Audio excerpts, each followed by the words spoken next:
How do you handle uncertainty in life? We are currently definitely in facing a lot of uncertain times in different areas of our lives, perhaps.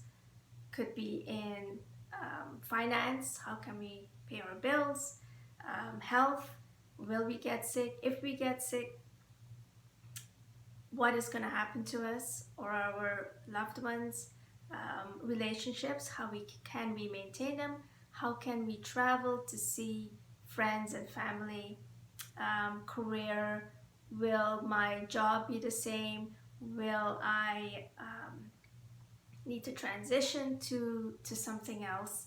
So uncertainty, there is always uncertainty in life, let's be clear about that. But right now, that degree of uncertainty and the intensity is magnified in these times. So if you're like most of us, you may feel stuck, like you have no options. You may feel anxious, worried, um, panicky, fearful. You might not be able to think clearly, make decisions easily. You may feel overwhelmed. And with that comes, disturbances in sleeping patterns or how you eat, pain, maybe more tension or pain in the body is what you may feel as well. So most of my clients are currently facing this uncertainty in their lives. They feel that they're on hold and it's causing this anxiety, frustration, because, you know, we feel like we're in a waiting pattern, we're on hold. When this happens, then I'll be able to do this. When the government says I can go back to work, then I can go back to work. Can I move? Can I travel? So these are things that are continuously running through our minds, right? So what can we do when we are in this mode? So this is a specific stress mode that we go into because all the possibilities, all the negative possibilities feel real. So instead of there being one tiger in the bush, we feel that there's many more around us, right? So there's a lot more alarm bells going off. It's not just one unknown or one negative outcome that we have to consider. We're thinking of worst case scenario in many different areas of our lives.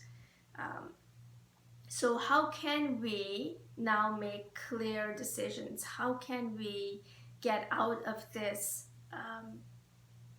this mode of this particular stress mode of feeling stuck, overwhelmed, and anxious? So the first thing we can do is come back to breath, right? So we want to calm the autonomic nervous system down, particularly the fight or flight response or freeze.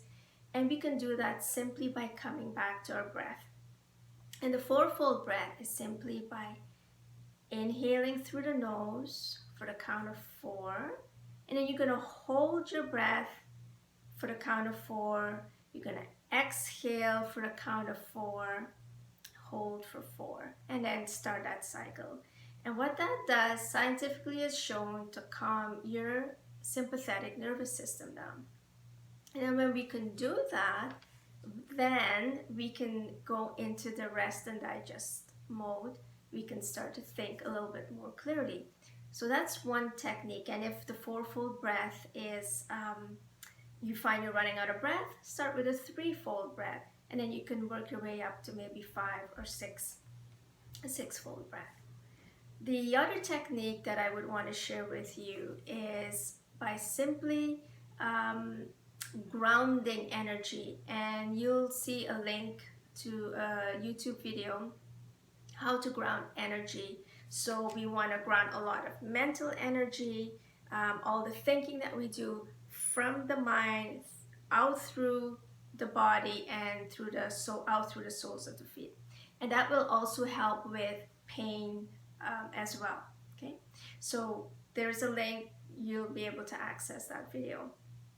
The third thing that you can do is by simply holding your neurovascular. So these are points, the front of the head, and we're going to hold in the back, and we can just simply hold these points, inhaling and exhaling until we calm, we feel the pulsing in the forebrain, meaning that now there is blood coming back into the frontal lobe so we can make clear, rational decisions. Now, decision making is going to be in another video because we're all different, but there are some fundamental concepts when we can apply making decisions, not just from the left analytical brain, which is based only on situations you have encountered before, and also not using just being too emotional making those decisions, because that can definitely cloud the outcome, and you're going to miss possibilities and creative solutions that can come to you. Okay, so stay tuned for that video. So another technique that I use is emotional freedom technique, where your particular stress is addressed. So EFT is emotional acupuncture, and we know that emotions, unmanaged, out of balance emotions, are linked to organs in the body, right? So if we can clear some of the emotions that are lodged in our tissues, we know that memory is not just in the brain, but it's in the tissues, in every cell of the body. We can release that, and so you can move forward more easily, taking new steps to the future. Okay, so in the next video I want to talk a little bit about the chakras, about presence, power, confidence, and then we're going to discuss the 3 chakras, the 3 lower chakras, so you can, which is another tool for you to move forward in the future in these times of uncertainty. See you in the next video.